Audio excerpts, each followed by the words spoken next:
Yan, hello mga tropa kits, welcome ulit sa ating channel. Mag-update lang po muna tayo dito sa North Avenue Station ng MRT7. Silipin natin kung ano na yung pagbabago dito sa area.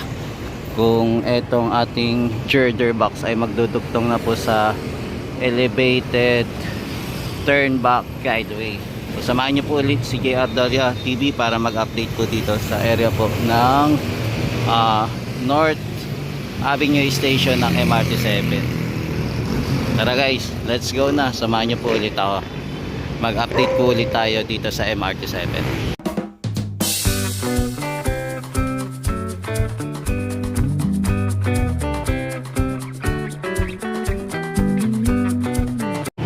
Yan, so ito mga tropa kids, ang laki na po ng MRT7 natin. Ang taas na, no? Ilang floor din po ito. Parang abot ata ito sa 4th floor.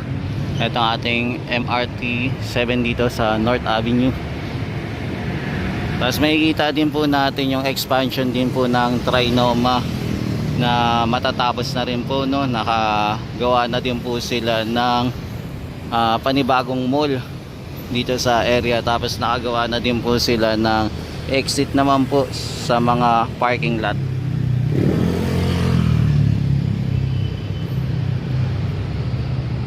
Tapos mapapansin din po natin yung mga kailangan po nilang materyales dito na nakapark pa rin po.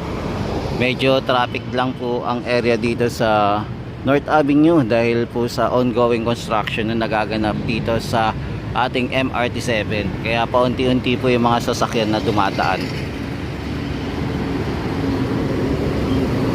Time check po natin ay 6:32 na po ng gabi. Nandito na po tayo sa North Avenue po. Ang araw po ngayon ay March 3, 2026. Ngayon po ay Tuesday ng gabi po. Yan, so ito po makikita po natin. Ito po yung mga materyales na nandito pa po nakapark. Kaya abangan natin kung kailan po ito unti-unting mawala at magagamit po ng MRT7. Yan, tapos ito naman po yung ongoing project para sa expansion naman po ng ating Trinoma. Laki na po ng pagbabago dito, no? Para sa expansion nila sa area po ng Trinoma. Yan, nag-night update po muna tayo dito sa area po ng North Avenue dahil hindi na rin po ako masyado nakakapag-vlog dito, kaya minabuti ko na daanan naman po ngayong gabi eto mga development dito sa area ng North Avenue Station ng MRT7. Yan, sa ngayon po wala po tayo masyadong makikitang manggagawa ngayong gabi, no? Wala po atang workers para sa 24/7 dito sa area ng station.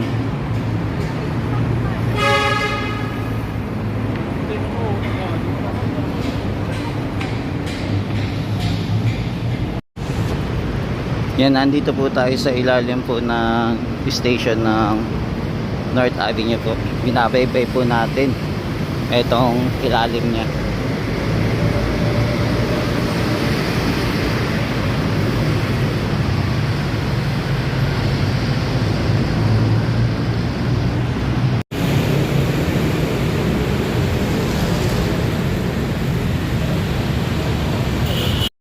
Yan, maliwanag naman po dito sa ilalim ng ating MRT7 station na ginagawa. Naglagay naman po sila ng floodlight. Tapos meron pa rin naman po tawiran dito. Yan, wala na po yung dating tawiran na footbridge. So napalitan na.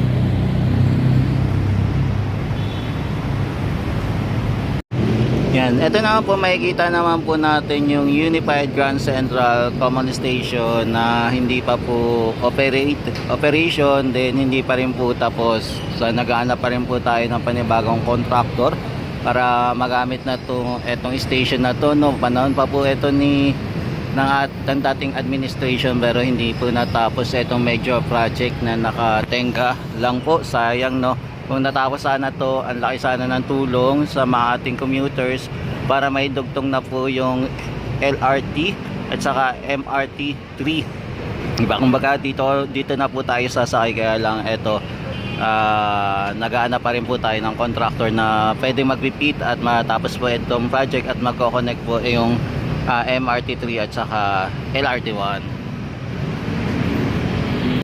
Yan, dito po pala sa ating elevated footbridge po. Kung makapansin nyo po, ang laki ng pagbabago na pala dito sa footbridge. Bale po, nilagyan po ng pailaw ni Joy Boy Monte etong tulay na, tas nagkaroon din po ng bubong etong area, tas meron din po CCTV. At ito, sobrang liwanag po dito sa area, dito po sa footbridge po ng North Avenue corner EDSA po. Yan, sobrang liwanag po dito yung area. Yan, so dito yung mga heavy equipment naman natin, naka-park po muna mga tropa dito sa area po ng EDSA. So sinakip po muna nila yung portion ng daanan para makapag-park po dito, at saka dito din po linalagay yung mga gamit. Tapos ito din po, nandito din po, ano ba pangalan nito? Yung lifter po ata to eh. Ayan. Na sumusuporta din po sa eto para sa pagkabit po ng metal girder. Ayan, box po. Yan, kompleto na din po, kabilaan na din po yung nailagay na girder box po, no, yung steel girder box po. Yan, so nandito pa rin po tayo sa area po ng EDSA. Medyo matraffic po ngayon yung EDSA. Ito naman po yung ating SM North naman po. Kaya pag natapos po yung mga project na to, magbo-boom po itong mga businesses dito sa area po ng Quezon City. Kasi meron na po tayong subway, meron pa tayong MRT 7, LRT 1 at saka MRT 3. So lahat po ng ng transportation na dito po sa North Avenue.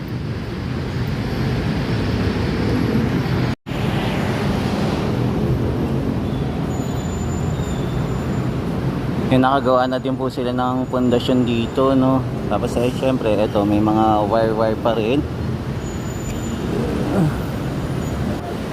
Yan, tapos makikita natin yung duktong po ng girder papunta po sa elevated turnback guideway na naiduktong na po.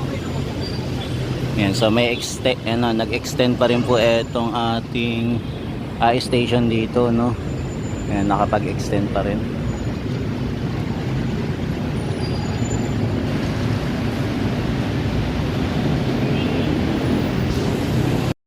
Bali, nandito po tayo sa area po ng SM North. So dito tayo nag video para dito po sa steel girder box po na makikita nyo po na nakaduktong na po papunta po ng elevated turnback guideway. Ayan, so natapos na po nila. Abangan na lang natin kung ano pa yung mga ilalagay po nila dito sa girder na idinugtong na po sa papunta po ng yan, papunta po ng West Avenue.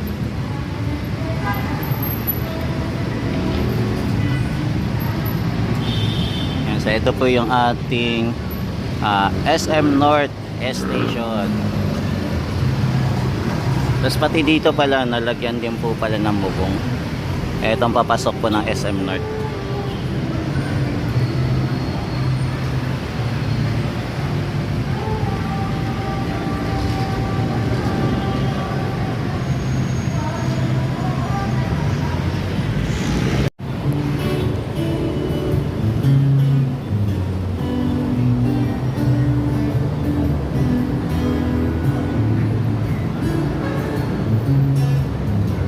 Grabe ang haba ng station na to, no.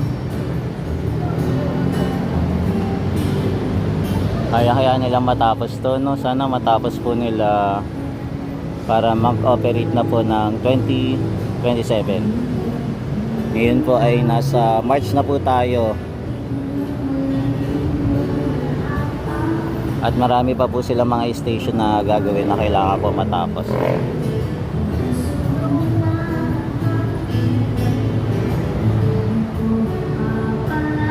Hindi pala ganong kabilis ang paggawa nito, no, ng station na to.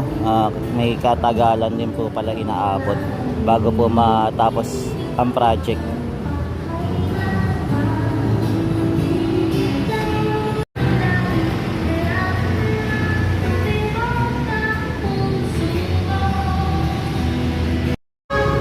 Yan, for the meantime, habang kinakabit po nila ito steel girder box, naglagay po muna sila ng supporter para sa alalay lang po muna sa kinakabit nilang elevated turn back guideway. Kumbaga extend po sa pagtawid po dito sa EDSA area. Ayan, di bali mapapansin nyo po, nasa ilalim po yung ating LRT1 naman po, no, yung para sa Unified Grand Central Common Station. Ayan.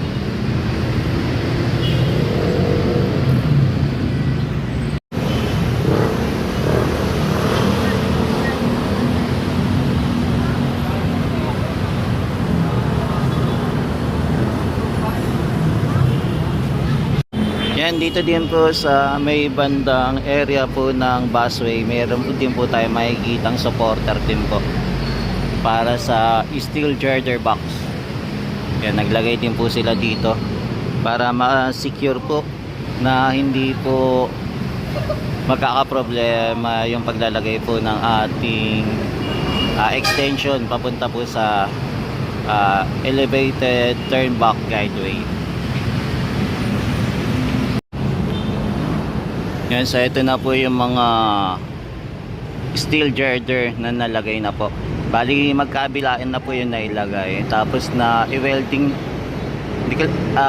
parang welding po ata or kinabit lang po itong mga dugtong, yung parang yung mga beam nya, yung nasa gitna po. Ayan yung mga tawag dito, column o kung ano man tawag dito. Ayan, nakabit na din po yung mga bakal sa gitna po.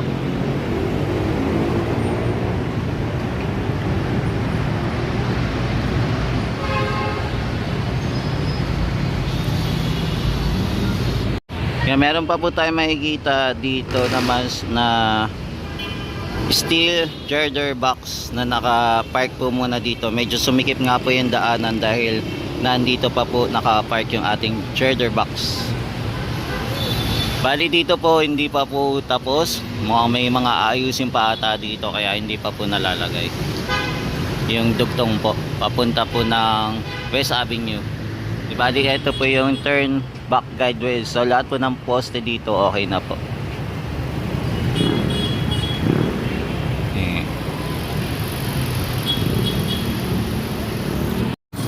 Yan, ito naman po yung view natin pag nandito naman po tayo sa Emerson View. Yan, kitang-kita po natin yung paglagay po ng steel girder box na nakaka-curve po na po, nakatawid na din po siya ng EDSA. Yan, yung dalawang girder box po. Yan, update na lang po natin to kung kailan naman po magdudugtong dito papunta naman po sa kabila. Yan, kasi every 10 PM nagtatrabaho po yung ating mga workers dito para hindi po masyadong traffic. Ayun po yung oras nila para magsimula po ng trabaho para ayusin na ito yung mga girder box. Yan, kumbaga kung dito tayo magbibideo, makikita po natin ng malinaw, no, yung ginagawa dito.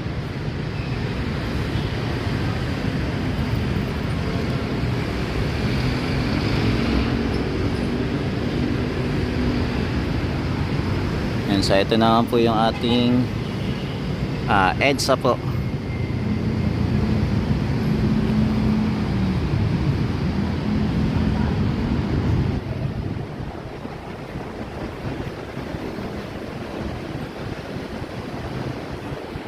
Yan, so mga tropa kids, ito po muna yung latest update natin dito sa area po ng North Avenue Station, kung saan malapit na pong maidugtong etong steel girder box papunta po sa elevator turn back guideway. For the meantime, ito po muna yung update natin mga tropa kids. So abangan po natin kung ano po yung magiging status neto and development once na nalagtong na po itong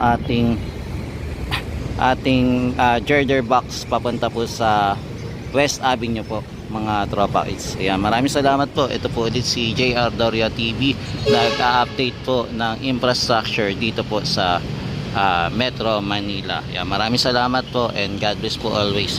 Pagpalain po tayo ng may kapal. Ingat-ingat mula Luzon, Visayas at Mindanao at maging sa ibang bansa po. Ayan, pagpalain po kayo ng may kapal at sa mga babae natin na andyan sa Middle East po. Ayan, mag-iingat po kayo.